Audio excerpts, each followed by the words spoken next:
పాలసీదారులకు ఇబ్బంది కలగకుండా ఎల్ఐసి వెసులుబాటు కల్పించింది. ఈ నెల 29, 30, 31 తేదీల్లో తమ కార్యాలయాలు తెరిచుంచుతామని ఎల్ఐసి తెలిపింది.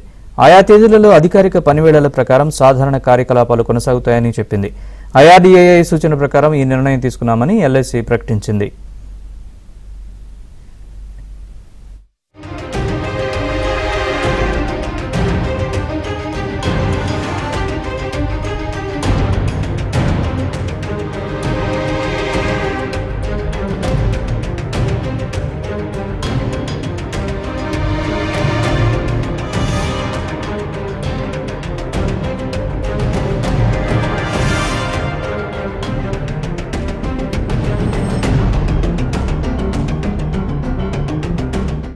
ఆయా తేదీలలో అధికారిక పనివేళల ప్రకారం సాధారణ కార్యకలాపాలు కొనసాగుతాయని చెప్పింది.